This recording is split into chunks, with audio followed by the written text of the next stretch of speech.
வணக்கம். மதிமுகம் செய்திகள். இன்றைய முக்கிய நிகழ்வுகளை பார்ப்பதற்கு முன்பாக தலைப்பு செய்திகளை பார்க்கலாம்.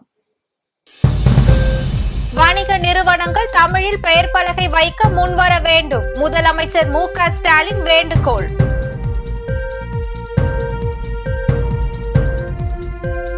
(2024, 2025) பட்ஜெட்டை தாக்கல் செய்தார் நிதியமைச்சர் நிர்மலா சீதாராமன். பட்ஜெட்டில் கல்வி வேலை வாய்ப்புக்கு நிதி ஒதுக்கீடு. ஒரே நாளில் 36 லட்சம் லிட்டர் பால் கொள்முதல். அமைச்சர் மனோ தங்கராஜ் தகவல். மேட்டூர் அணையின் நீர்மட்டம் ஒரே நாளில் 4 அடி உயர்வு. மாவட்ட நிர்வாகம் அறிவிப்பு.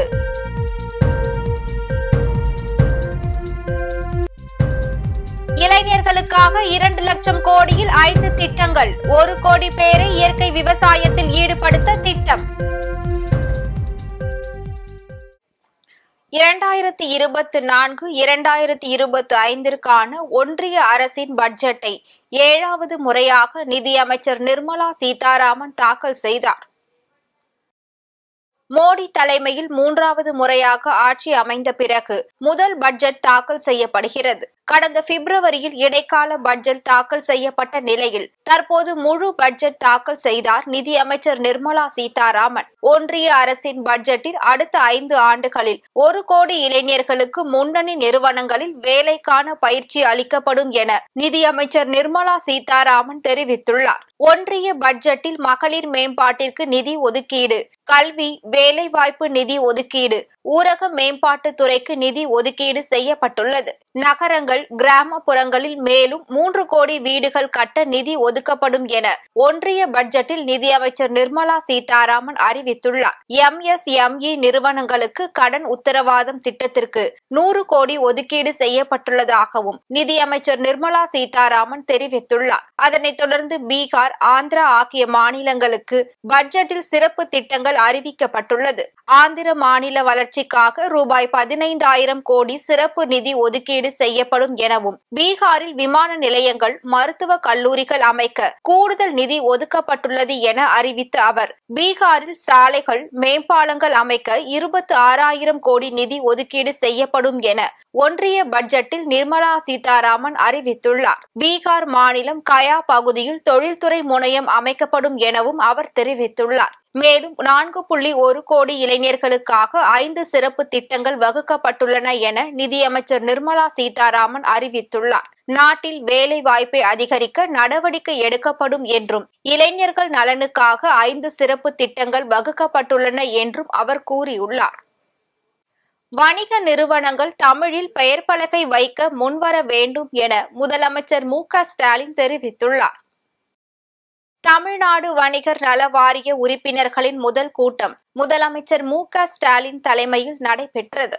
இந்த கூட்டத்தில் உரையாற்றிய அவர், கலைஞரால் தோற்றுவிக்கப்பட்ட தமிழ்நாடு வணிகர் நல வாரியம் தற்போது வரை சிறப்பாக செயல்பட்டு வருகிறது என்றும், வணிகர்களை ஊக்குவிக்கவும் அவர்களது இன்னல்களை குறைக்கவும் 1989 நல வாரியம் உருவானது என்றும் தெரிவித்தார். வணிகர் நல வாரிய உறுப்பினர்களுக்கு வழங்கப்படும் உதவித்தொகை அதிகரித்துள்ளது எனவும், வணிகர் நல வாரியத்தின் மூலம் வணிகர்களுக்கு ஏராளமான நலத்திட்ட உதவிகள் வழங்கப்பட்டு வருவதாகவும் கூறினார். வணிகர்களுக்காக ரூபாய் 3.29 கோடி நிதி வழங்கியுள்ளோம் எனவும் அவர் தெரிவித்தார்.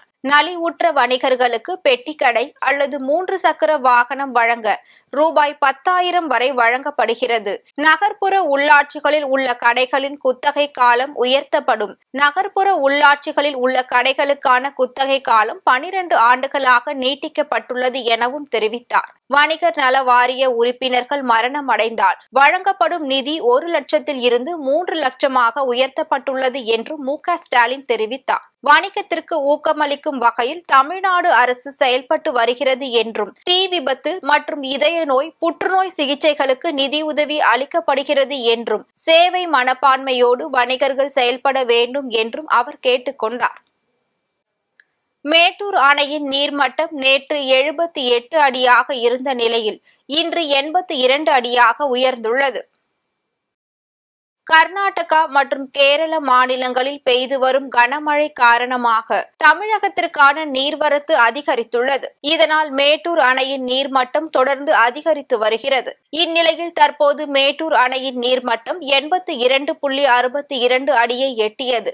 அணையின் நீர் இருப்பு 44.61 TMC ஆக உள்ளது. மேட்டூர் அணைக்கு நீர்வரத்து வினாடிக்கு 1.15 லட்சம் கன அடியில் இருந்து 1.65 கன அடியாக அதிகரித்துள்ளது. நேற்று அணையின் நீர்மட்டம் 67 அடியாக இருந்த நிலையில் நீர்வரத்து அதிகரிப்பு காரணமாக ஒரே நாளில் 13 அடி உயர்ந்துள்ளது. இதே நிலை நீடிக்கும் பட்சத்தில் மேட்டூர் அணையின் நீர்மட்டம் நாளை மாலைக்குள் 100 அடியை எட்டும் என எதிர்பார்க்கப்படுகிறது. இந்த அணையில் இருந்து குடிநீருக்காக வினாடிக்கு 1000 கன அடி நீர் வெளியேற்றப்படுகிறது. இதனிடையே தர்மபுரி மாவட்டம் ஒகேனக்கல் காவிரி ஆற்றில் தண்ணீர் வரத்து கடந்த சில நாட்களாக தொடர்ந்து அதிகரித்து வருகிறது. நேற்று மாலை நிலவரப்படி வினாடிக்கு 77,000 கனஅடியாக இருந்த நீர்வரத்து இன்று காலை 6 மணி நிலவரப்படி வினாடிக்கு 70,000 கனஅடியாக குறைந்துள்ளது.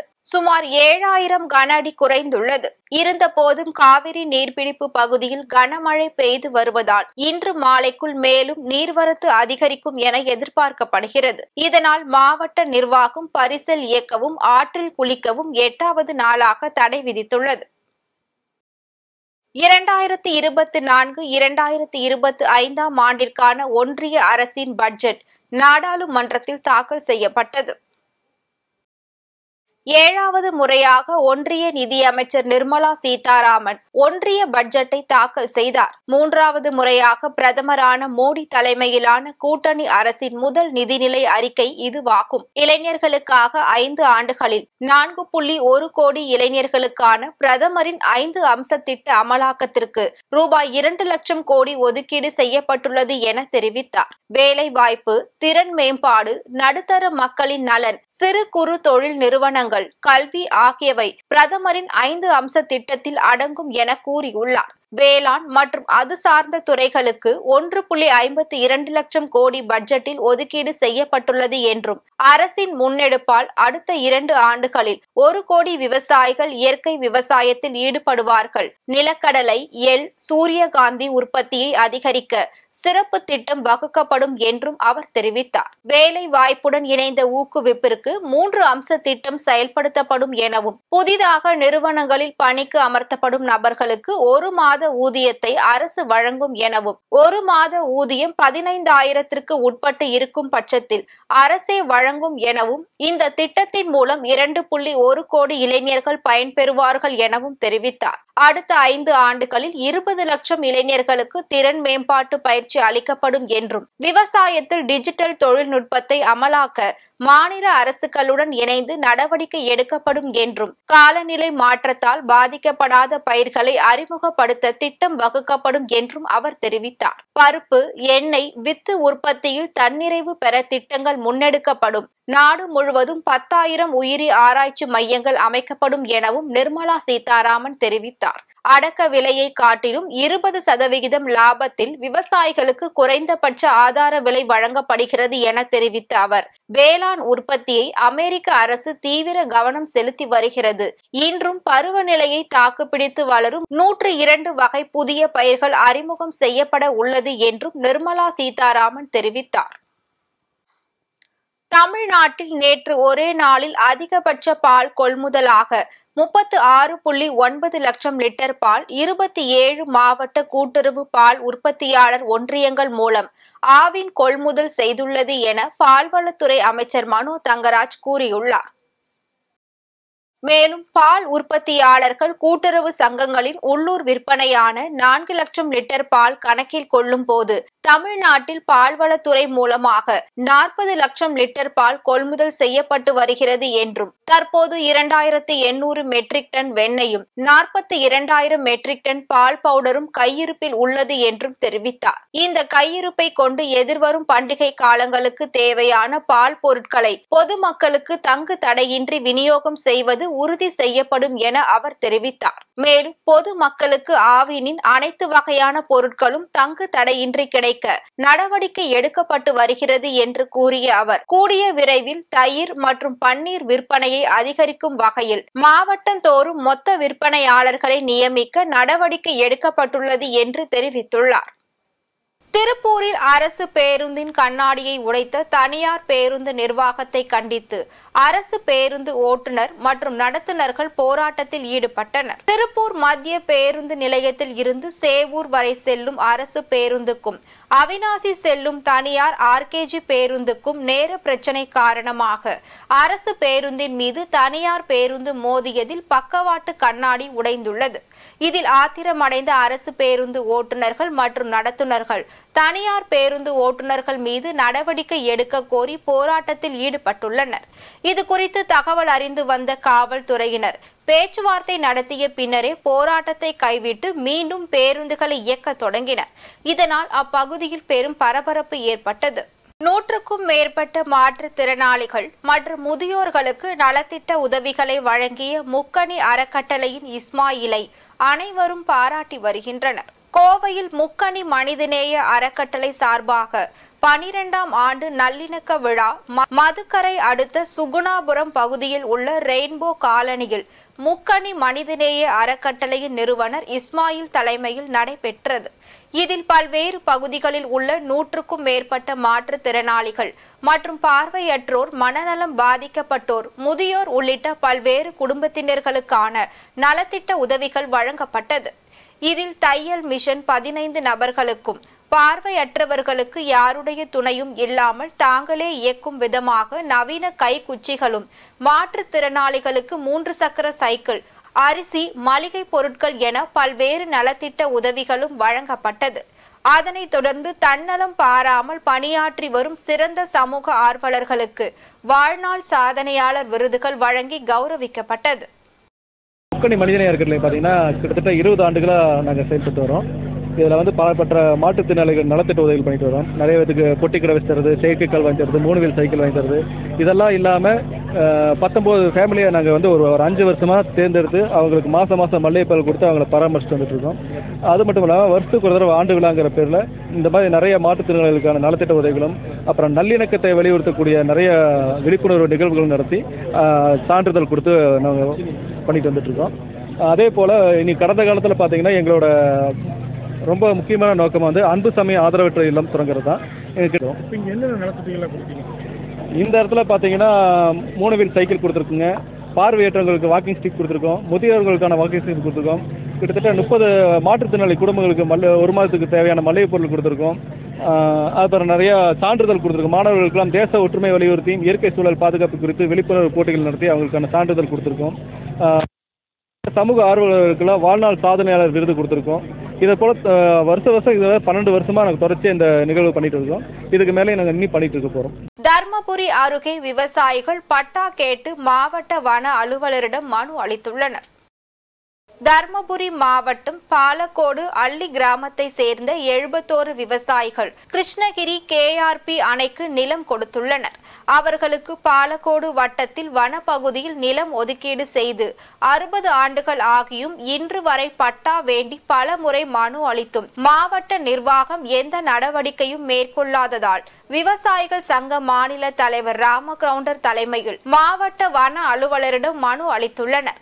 அதன் பின்னர் செய்தியாளர்களை சந்தித்து பேசிய ராமகவுண்டர், கடந்த 60 ஆண்டுகளாகவே விவசாயிகள் பட்டாவிற்காக போராடி வருகிறோம். இனியும் அரசு விவசாயிகளுக்கு பட்டா வழங்கப்படவில்லை என்றால் விவசாயிகளை ஒன்று திரட்டி மிக பெரிய ஆர்ப்பாட்டம் நடத்தப் போவதாக தெரிவித்துள்ளார். தருமபுரி மாவட்டத்திலே 1950 ஒருங்கிணைந்த மாவட்டமாக இருக்கும்போது KRP அணை தென்பெண்ணை ஆற்றின் குறுக்கே அப்போதைய முதலமைச்சர் கர்ம வீரர் காமராஜர் அவர்களால் கட்டப்பட்ட KRP அணைக்கு நிலம் எடுக்கப்பட்ட பொழுது அங்கிருந்து விவசாயம் செய்து வந்தவர்கள் எல்லாம் பல்வேறு பகுதியிலே குடியமர்த்தினார்கள். அதிலே பாலக்கோடு வட்டத்தில் உள்ள பெக்கநல்லி பஞ்சாயத்துக்கு உட்பட்ட பெரும்பாலான வனப்பகுதிகளிலே குடியமர்த்தி பட்டா வழங்குவதாக கூறினார்கள். அன்றிலிருந்து இன்று வரை தொடர்ந்து அங்கே வீடு கட்டி விவசாயம் செய்து கிணறு வெட்டி மா மற்றும் தென்னை பயிர்கள் எல்லாம் செய்து வைத்து வந்திருக்கிறார்கள். அடிக்கடி வனத்துறையினுடைய தொல்லைகள் தாங்க முடியவில்லை. ரோடு சரியாக போட்டு கொடுக்கப்படவில்லை, வீட்டுக்கு பட்டா வழங்கப்படவில்லை, விவசாய நிலத்துக்கும் வழங்கப்படவில்லை. பல்வேறு வகையிலே பல ஆண்டுகளாக தொடர்ந்து மனு கொடுத்து பட்டா வழங்க சொல்லி கேட்டுக்கொண்டிருக்கிறார்கள். இதுவரைக்கும் அரசு எந்த நடவடிக்கையும் எடுக்காமல் காலம் கடத்தி கொண்டிருக்கிறார்கள். மாவட்ட வன அலுவலர்களை சந்தித்து எங்களுக்கு சாலை வசதி வேணும், பட்டா வேண்டும், ரோடு போட்டு கொடுக்க வேண்டும், மின் இணைப்பு வழங்க வேண்டும் என்ற கோரிக்கையின் அடிப்படையில் இந்த மாவட்ட வன அலுவலர்களுக்கு மனு கொடுத்துள்ளோம். நெல்லை மற்றும் தூத்துக்குடி மாவட்டங்களில் நடக்கும் குற்றங்களை தடுப்பதற்கான ஆலோசனை கூட்டம் தென்மண்டல ஐஜி பிரேம் ஆனந்த் சின்ஹா தலைமையில் நடைபெற்றது. தூத்துக்குடி மாவட்டம் கோவில்பட்டியில் உள்ள டிஎஸ்பி அலுவலகத்தில் தென்மண்டல ஐஜி பிரேம் ஆனந்த் சின்ஹா தலைமையில் நெல்லை சரக டிஐஜி சிட்டி கமிஷனர் மூர்த்தி, நெல்லை மாவட்ட எஸ்பி சிலம்பரசன், தூத்துக்குடி மாவட்ட எஸ்பி பாலாஜி சரவணன் ஆகியோருடன் ஆலோசனை மேற்கொண்டார். அக்கூட்டத்தில் நெல்லை தூத்துக்குடி மாவட்டங்களில் நடக்கும் கொலைகளை தடுக்க தேவையான முன்னெச்சரிக்கை நடவடிக்கைகளை எடுக்கப் போவதாக தெரிவித்துள்ளனர். ஒடிசா விபத்தில் படுகாயம் அடைந்த மயிலாடுதுறையை சேர்ந்த லாரி ஓட்டுநர் மருத்துவ சிகிச்சையை தொடர முடியாமல் தவித்து வருவதாக மாவட்ட ஆட்சியர் அலுவலகத்தில் இன்று மனு அளித்துள்ளனர். மயிலாடுதுறை மாவட்டம் செருதியூர் கிராமத்தை சேர்ந்தவர் ரமேஷ் கடந்த 4 மாதத்திற்கு முன்பு டீசல் ஏற்றிக்கொண்டு ஜார்க்கண்ட் மாநிலத்திற்கு சென்றுள்ளார். அப்போது ஒடிசா மாநிலம் புவனேஸ்வரை அடுத்த பத்ராக் பகுதியில் வாகனம் நிலைத்தடுமாறி விபத்து ஏற்பட்டுள்ளது. அதில் லாரியை ஓட்டி சென்ற ரமேஷ் கை மற்றும் தலை உள்ளிட்ட பகுதிகளில் பலத்த காயமடைந்த நிலையில் மருத்துவமனையில் அனுமதிக்கப்பட்டுள்ளார். பின்னர் உறவினர்கள் உதவியுடன் மயிலாடுதுறையில் உள்ள தனியார் மருத்துவமனைக்கு மாற்றப்பட்டு 4 மாதங்களாக சிகிச்சை பெற்று வரும் நிலையில் லாரி உரிமையாளர் விபத்திற்கு உதவாததால் இன்று மாவட்ட ஆட்சியர் அலுவலகத்தில் லாரி உரிமையாளரிடம் நிதி உதவி பெற்று தருமாறு மனு அளித்துள்ளனர். ராணிப்பேட்டை அருகே குட்டையில் விழுந்து 5 வயது குழந்தை பலியான சம்பவம் அப்பகுதி மக்களிடையே பெரும் சோகத்தை ஏற்படுத்தியுள்ளது. ராணிப்பேட்டை மாவட்டம் சோளிங்கர் அடுத்த பனவட்டம்பாடி கிராமத்தை சேர்ந்த சிதம்பரம் என்பவரின் மகள் பிரியங்காவை 100 நாள் பணிக்கு அழைத்து சென்றுள்ளனர். அப்போது குழந்தை எதிர்பாராத விதமாக அருகே இருந்த குட்டையில் விழுந்துள்ளது. பின் குழந்தையை மீட்டு சிகிச்சைக்காக அரசு மருத்துவமனையில் சேர்த்துள்ளனர். ஆனால் குழந்தை ஏற்கனவே இறந்து விட்டதாக மருத்துவர்கள் தெரிவித்துள்ளனர். இதுகுறித்து தகவல் அறிந்து வந்த காவல்துறையினர் வழக்கு பதிவு செய்து விசாரணை மேற்கொண்டு வருகின்றனர். இந்த சம்பவம் அப்பகுதி மக்களிடையே பெரும் சோகத்தை ஏற்படுத்தியுள்ளது. மயிலாடுதுறை ராஜ காளியம்மன் கோவிலில் 20ஆம் ஆண்டு திருநடன உற்சவம் வெகு விமர்சையாக நடைபெற்றது. மயிலாடுதுறை மாவட்டம் குத்தாலம் அருகே உள்ள ராஜ காளியம்மன் கோவிலில் 20ஆம் ஆண்டு திருநடன உற்சவ திருவிழா கடந்த ஜூலை 10ஆம் தேதி காப்பு கட்டுதலுடன் தொடங்கியுள்ளது. இந்நிலையில் இன்று பக்தர்கள் பட்டு சேலை, பழங்கள் உள்ளிட்ட சீர்வரிசைகளை எடுத்து வந்தனர். பின்னர் மன்மதேஸ்வரர் கோவிலில் இருந்து புறப்பட்டு கோவில் முன்பாக ராஜ காளியம்மன், பாம்பாட்டம், கும்மி ஆட்டம், பகுடி ஆட்டம் உள்ளிட்ட திருநடன உற்சவம் நடைபெற்றது. அதனைத் தொடர்ந்து வீடுகள் தோறும் பக்தர்கள் குத்துவிளக்கு ஏற்றியும் மாவிளக்கு தீபம் இட்டும் தீபாராதனை செய்தும் வழிபட்டனர். இந்த திருநடன உற்சவமானது வருகின்ற வியாழக்கிழமை வரை நடைபெறும் என்பது குறிப்பிடத்தக்கது. ராணிப்பேட்டையில் 21 அடி உயரம் கொண்ட கல்கொடி மரங்கள் ஸ்ரீ முனிகுப்ப பாலு சித்தர் முன்னிலையில் வெகு விமர்சையாக பிரதிஷ்டை செய்யப்பட்டது. ராணிப்பேட்டை மாவட்டம் ஆற்காடு அடுத்த கத்தியவாடி ராமாபுரம் பகுதியில் அருள்மிகு குளிர்ச்சி லிங்கேஸ்வரர் ஆலயத்தில் 12 ராசி லிங்கங்கள், 8 திசை லிங்கங்கள், 1000 சாலிகிராம லிங்கங்கள் உள்ளடக்கி ஈசான்ய லிங்கம் மற்றும் கருவறை லிங்கம் கொண்டுள்ளது. தற்போது ஆடி மாதத்தை ஒட்டி கருவறை லிங்கத்தை சுற்றி 4 திசைகளிலும் 21 அடி உயரம் கொண்ட கல்கொடி மரங்கள் ஸ்ரீ முனிகுப்ப பாலு சித்தர் முன்னிலையில் வெகு விமர்சையாக பிரதிஷ்டை செய்யப்பட்டது. இதனை காண்பதற்காக ஆந்திரா, கர்நாடகா மாநிலங்களில் இருந்தும் ஏராளமான சிவபக்தர்கள் சிறப்பு யாக பூஜை வழிபாடுகளில் பங்கேற்று கல்கொடி மரங்கள் பிரதிஷ்டையில் பக்தியோடு பங்கேற்று வழிபட்டனர். பனாமா, கோஸ்டாரிகா இடையே சக்தி வாய்ந்த நிலநடுக்கம் ஏற்பட்டுள்ளது. மத்திய அமெரிக்கா நாட்டின் பனாமா, கோஸ்டாரிகா இடையே சக்தி வாய்ந்த நிலநடுக்கம் ஏற்பட்டுள்ளது. இது ரிக்டர் அளவில் 5.7 பதிவாகியுள்ளது. பூமிக்கு அடியில் 10 கிலோமீட்டர் ஆழத்தில் ஏற்பட்ட இந்த நிலநடுக்கத்தால் உயிர் சேதம் எதுவும் ஏற்படவில்லை என்று தகவல் வெளியாகியுள்ளது. மேலும் திடீரென ஏற்பட்ட இந்த இயற்கை சீற்றத்தால் மக்கள் பெரிதும் அச்சமடைந்துள்ளனர். மீண்டும் தலைப்பு செய்திகள். வணிக நிறுவனங்கள் தமிழில் பெயர் பலகை வைக்க முன்வர வேண்டும். முதலமைச்சர் மு.க. ஸ்டாலின் வேண்டுகோள்.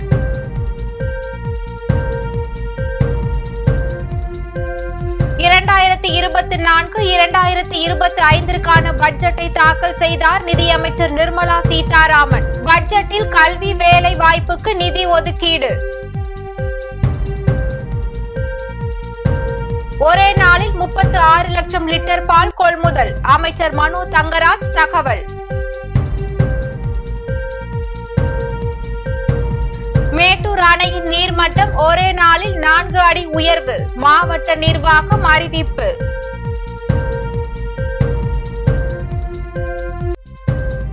இளைஞர்களுக்காக 2 லட்சம் கோடியில் 5 திட்டங்கள். 1 கோடி பேரை இயற்கை விவசாயத்தில் ஈடுபடுத்த திட்டம். இத்துடன் செய்திகள் நிறைவடைந்தன. மீண்டும் செய்திகள் இரவு 8 மணிக்கு. மேலும் செய்திகளை தெரிந்து கொள்ள மதிமுகம் பிரைம் யூடியூப் தளத்தில் இணைந்திருங்கள்.